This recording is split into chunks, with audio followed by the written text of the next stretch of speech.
Hey, everybody. Welcome. It's Thursday, Faith. You know what that means. It's community focus time. Yeah, we travel the state on Thursdays and we talk to cities all over Georgia, part of the Georgia Municipal Association, and I'll be at their Savannah event. Faith, cities have been such an important part of what we've done at the commission. So excited to be talking with folks from Hartwell today. I was in one of your neighboring communities the other day in Livonia. My eye doctor has his practice up there one day a week, so it's just less wait. It's easier to go to Livonia for my eye appointment, and certainly Hartwell. Faith, my kids used to do a Hartwell Dam run. They have a run up there.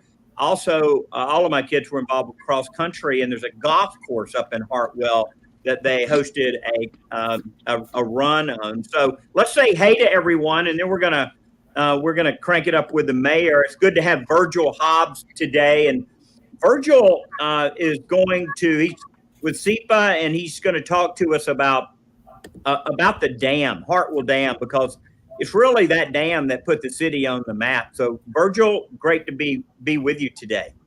Thank you, Commissioner. And we've got Audie, and Audie, I love French. I can't speak it, but tell us how to say your French last name. La Violette, Laviolettte. And Okay, it's Cajun, It's not Cajun really French, right? That's right. That's pure Cajun. And then Pure Audie, you have Cajun. with you the city manager, City John, manager. correct? John Herschel.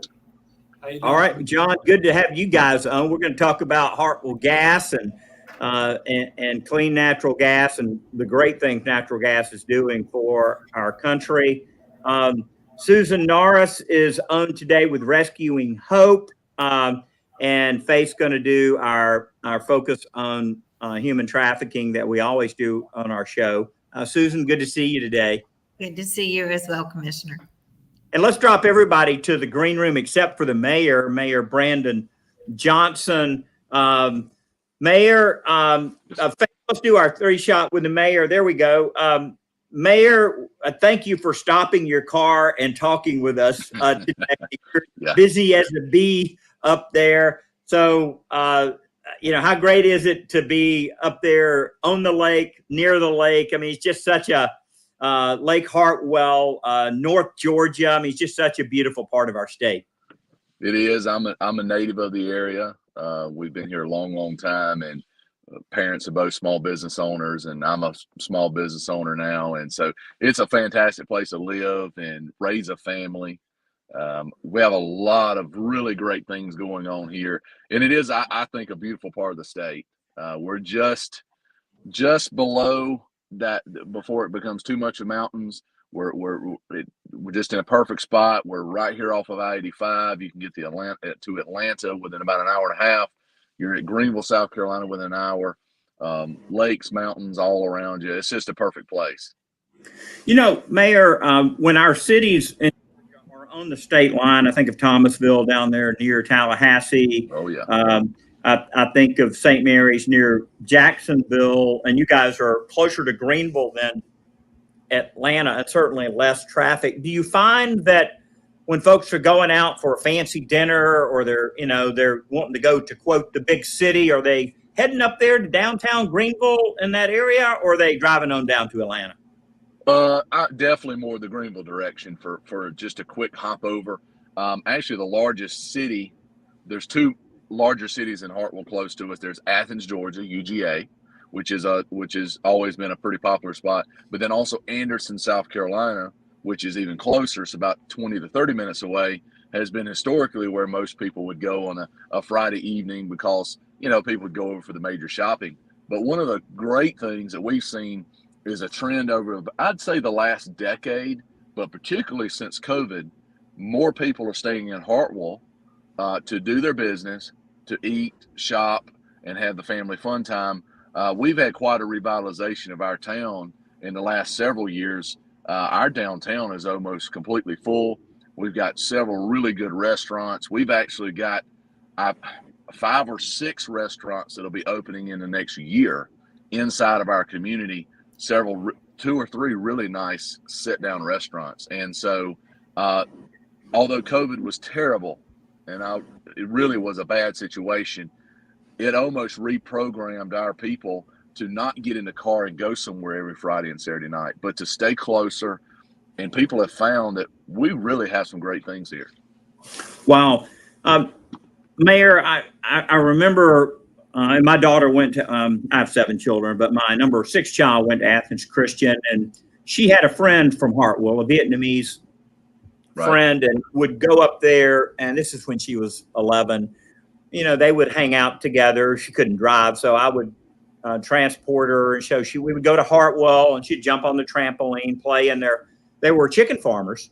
And I became friends with the young lady's dad, Tram Pham. And Tram had, a very mild mannered, quiet gentleman. And as we sat on his front porch with his tattered American flag blowing in the breeze, he told me the story of, when he was in Vietnam and building a boat and hiding an outboard engine in the jungle and taking 25 people out in the dead of night and rescuing a baby. And I mean, it was like, man, I've got, and then he, immigrated here and became an American citizen and bought a shrimping business and then went into the chicken business and got his degree from Dayton University, became an engineer. I'm sitting here going, this guy's an American hero right here. I know. So, Amazing. and it was just one of your humble citizens up there. Yeah, great people. You mentioned the chicken business. Obviously, rural Georgia, a lot of agriculture here. That was historically kind of where we were at. Some manufacturing, a lot of textile, as you could imagine, was what a lot of my the forefathers of our family were. A lot of farmers, a lot of textile. Obviously, Virgil's going to talk about it, I believe, in a minute, but about Lake Hartwell. When Lake Hartwell came, it essentially gave us a whole additional economy. You got the tourism. You got more folks coming in from all over the state, all over the country, relocating here to retire. And let's be honest, they're bringing big bucks with them, and they're spending a lot of money locally. A lot of what we've seen in the last 5 years has been folks looking for that second career, opening a restaurant, opening a boutique. So we have a lot of manufacturing here. We've done really well. The governor and previous governors have been really business friendly. We got a lot of manufacturing, a lot of agriculture, and growing and continuing to grow in the tourism market. So we're diverse, and it's kind of a neat place. I grew up where most kids graduate and move on. Now more people are staying here to raise a family. So it's a great place. So thank you for highlighting Hartwell, and we hope that some folks will come our way and visit. Well, Mayor, I look forward to seeing you at GMA and continuing to work with our mayors, our councils across the city, across the state, to make our cities even better. So thank you for your leadership. Thank you, sir. Thank you, Commissioner. Appreciate you doing this. And I know you'll get a hoot talking to Audie. He's the best in the business. So I hope nobody's watching this and offers him too much money. We can't lose him. We love Audie. Thanks, Mayor. All right, great. Thank you, sir. Thank you. Let's bring Susan Norris in.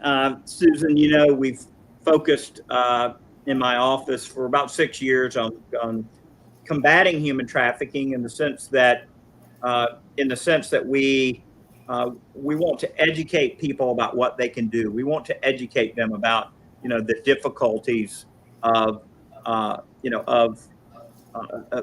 victims and them trying to just integrate back into a normal life and just how hard it is. And so Faith's got some great questions for you today. Faith? Thank you. Yeah, so Susan's been involved with our Unholy Tour for almost since the beginning, I think. So several years now, and she runs an organization called Rescuing Hope. And Susan, tell me a little bit about how you got started in this business, and tell me about your book. Sure. So I was a mom of middle schoolers and a high schooler, and went to a lunch that I was invited to. I'd been the sponsor for Fellowship of Christian Athletes at a middle school for about 4 years. And my time there was drawing to a close. And so this luncheon I was invited to happened to be something where Mary Frances Bowley of Wellspring was trying to get storefront space so they could open one of their Wellspring Treasure stores to fund the recovery of girls. And that was the first time I really heard about the issue of sex trafficking right here, not just in America, but in my community. And I'm a teacher by trade and a mother and female, which gives me license to be very nosy. So I started knocking on doors, talking to anyone who would talk to me. I had a 14-year-old daughter at the time. I was like, I need to find out what this is, how this is operating. And I met a detective who was in the CSEC division for Sandy Springs, and he became the gatekeeper for me. He had me sitting down with survivors who he had helped rescue and get out of the life. I sat with families whose daughters were still missing. He called me one day and he said, "Hey, Susan, I have a pimp for you." And I said, "Hey, Jeff, I don't need a Don't want one. back here." And so I sat with this guy. He was reformed, but I didn't trust that. So Jeff had a gun and we met in the prayer room of a church to talk.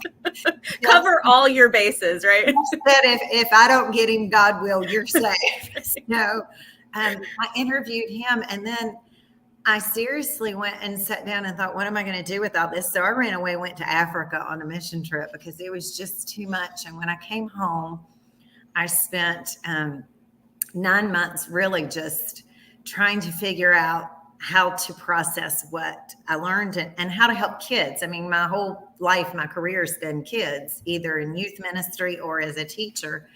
And I knew they would not pick up a nonfiction book about trafficking because they just don't read nonfiction unless they're getting a grade for it. But I knew they would read a fiction book.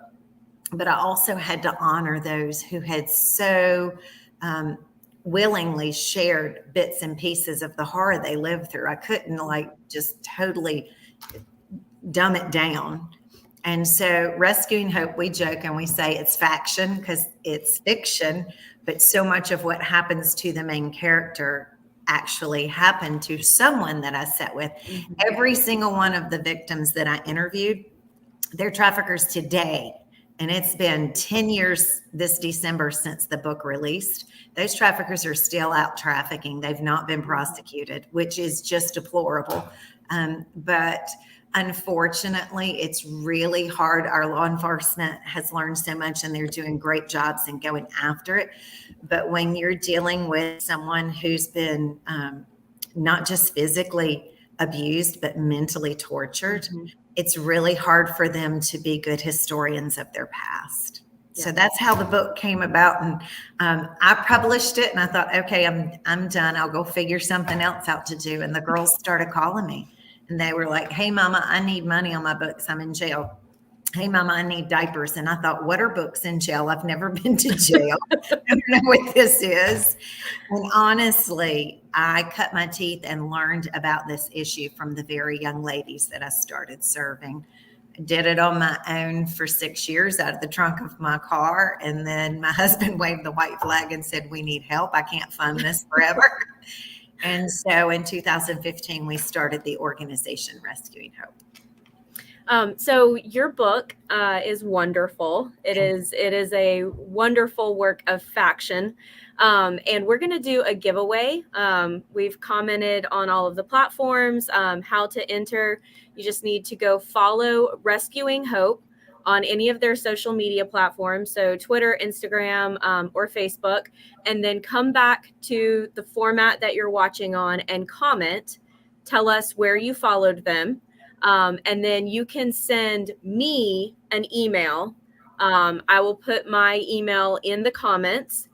Send me an email telling me where you followed them. We'll enter your name into a giveaway to receive Susan's book. We also have scrolling at the bottom Reagan's email from Rescuing Hope.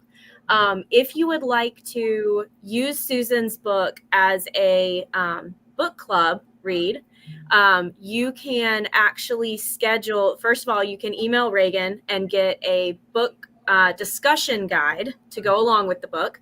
And then you can also schedule a 30-minute Q&A with Susan after you finish the book, which she's delightful, obviously. So go ahead and follow them on social media to be entered in that giveaway. The book is wonderful.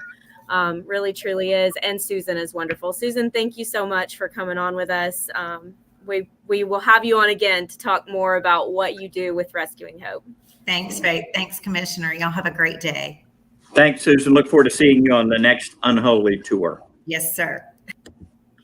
Well, meanwhile, back in Hartwell, Georgia, Audie, you guys at Hartwell have some of your own utilities. What utilities do you provide to citizens who live within the city limits or beyond in Hartwell?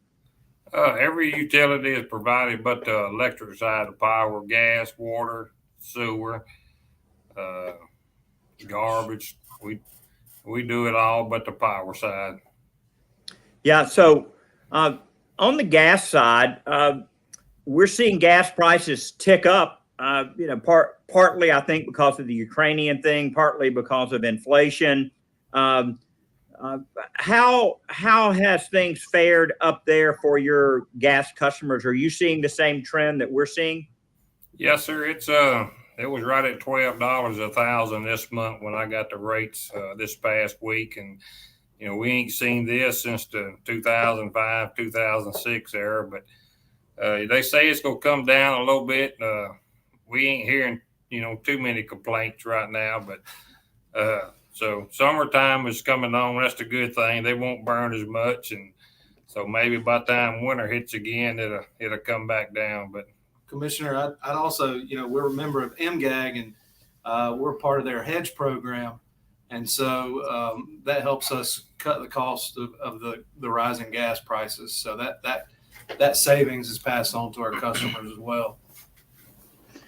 Yeah, when you think about the benefit of natural gas, and I know that there's some states out there, California, Washington, some of the New England states. I got into almost a knockdown drag out with a commissioner from Rhode Island who was just so anti-natural gas. And I'm going, wait a second, how do you think we've reduced the CO2 that we've reduced? How do you think that we've made the greenhouse gas improvement?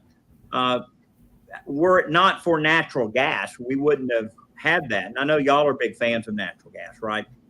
That's right. So as you think about, some of the challenges ahead for municipalities, for the gas business, what are some of the things that's on your radar? Well, Commissioner, we're always cognizant of regulations with the gas business. Again, we are a member of MGAG, which is the Municipal Gas Authority. They help us sort of track what's going on, the trends.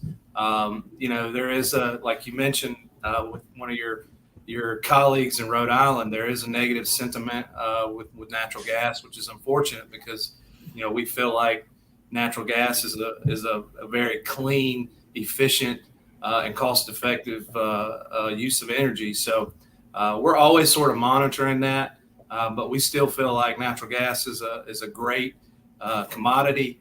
It helps us here at the city. We supply our residents, our industries, and even our poultry farmers with natural gas, and the proceeds of that help offset our taxes. So it's a win-win. We see it as for everybody. We've done our part on the commission to lay new gas pipeline, obviously up in Northeast Georgia, for the very reason you're talking about. Poultry farmers pocket more money if they're using natural gas instead of propane. So it definitely is a cost saver for them. And so we want to see as many people be able to connect to it as possible. And obviously, in Hartwell, if you guys are, supplying gas to both chicken farmers, businesses, and ratepayers. It's an important service that you provide. Let me ask you this about homeowners. This is Earth Week. Earth Day is tomorrow officially. How important is energy efficiency, getting more insulation, tightening up the home? Is this something that you urge your citizens to consider doing in order to save even more money? Certainly. We feel like anytime our citizens can save themselves money, it saves the city as well. So we encourage all our citizens to better insulate their house, because it helps them save money in the long run. Well, it's good for the environment too, Commissioner. Yeah, I really appreciate the good work that you guys are doing up there, and I know if we bring Virgil into the stream, that Lake Hartwell's an important resource. Let me ask you two guys before I go to Virgil: do you do any fishing in Lake Hartwell? A little bit, not much. Lake Russell and Clarkkill Lake, but Hartwell's a great place. But John right here does a little fishing. He lives on the lake. Me and my son RJ, Commissioner, we go fishing about every day on the dock. Yeah. So you got some. So you got some stripers up there. What do you? We got stripers, but we catch mainly spot bass, which are spot bass. Okay. Pretty hard fighting fish for their size. So yeah, that's great. Well, guys, the crappie's a good fish to eat. Yeah, it is a good eating fish. Guys, thank you so much. Appreciate you being with me today. Hey, Virgil, Faith, let's put Virgil in our 3-shot if we could.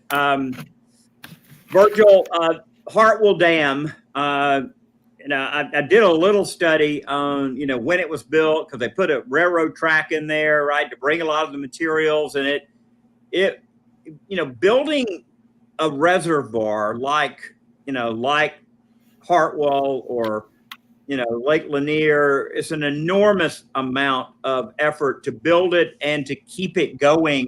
But there's so many positive benefits. When you talk to people about a lake like Hartwell, what are some of the positive things that you share with them about why that reservoir is important? Well, first off, just let me say, and thank you, Commissioner, for having me.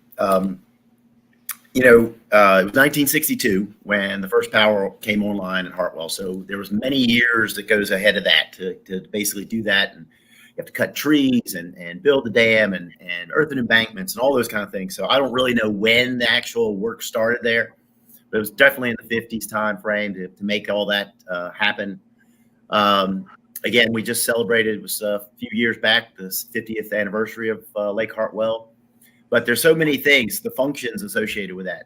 You hear about the hydropower piece of it, you hear about the recreation piece of it, flood risk management, the environmental stewardship, water supply, all those functions. We call it a multi-purpose project that the Corps of Engineers operates and maintains.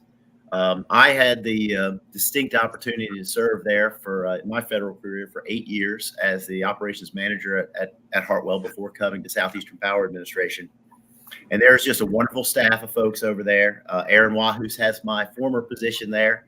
And if you need natural resource support, Sandy Campbell, Kenneth Biedenball is there. And then if you need something on hydropower or flood risk management, Ryan Hanna is down at the power plant. And just, they're great, wonderful. And all the entire staff there at Hartwell, just amazing civil servants that are serving the needs of the local community there.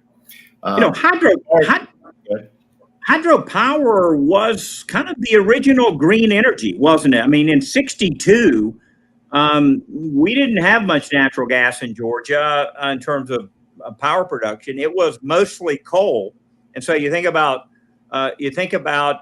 something like hydropower, it really is an early form of green energy, and still is, as far as I'm concerned, a very clean, renewable, dispatchable form of energy. You said it exactly, Commissioner. Dispatchable. That is the only green energy that we have that reservoir there. That is our battery. And the Lord provides us with that fuel delivery every now and then. We've been blessed with a bunch of rain recently. So we haven't had any issues. I was the manager at Lake Hartwell when the lake went down 22 and a half feet between 2006, 2009. I was not a loved individual there. And everybody praised me when the lake came back up. I said, oh, no, you can blame me for the lake coming down, but praise the Lord for the rain delivery and such like that. So, but no, it is the dispatchable and reliable renewable. Wind and solar are intermittent and cannot be counted on when you need the power. So, but we have 430 megawatts of installed capacity there at Hartwell project. Wow. And go ahead. 430 megawatts. I mean, how many turbines is that inside that dam? There are 5 generators there, and 4 originally installed in that 62 time frame, and then another unit was added in the mid 80s. Wow. I know that we've recently, or in our IRP right now, we are integrated resource plan. We're looking at some of the smaller lakes in Georgia and just doing some upgrades on those dams. And I'm thinking the hydroelectric equipment, because we want to keep it running. It does require, obviously some maintenance, but I mean, your facility's been running over 50 years, and really there's no time limit. It can run really forever as long as you do the O&M, won't it? Correct. As long as you maintain it and do the upgrades and those kind of things. And we've done that at our project. And we also work with Georgia Power upstream of us on the Tougaloo, and then Duke Energy is upstream of us up the Seneca River. Downstream, we have 2 other hydroelectric dams that the Corps of Engineers owns. Richard B. Russell is pump back, so it provides us a lot of additional opportunity in the early stages of droughts to take water from Lake Thurman and put it back up in the reservoir at Richard B. Russell. And then Dominion Energy has a project downstream of J. Strom Thurman Dam as well. So there on the Savannah, there's a lot of hydropower opportunity just in this one basin. And then we sell that power to the city of Elberton. Hart EMC gets power from us.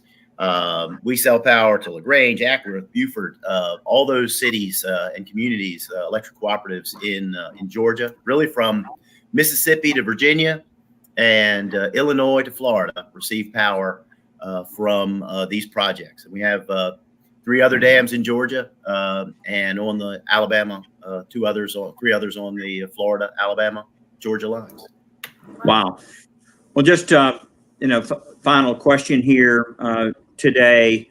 As you think about energy for the future, do you see a growth in hydroelectricity, or is building a reservoir today just too difficult?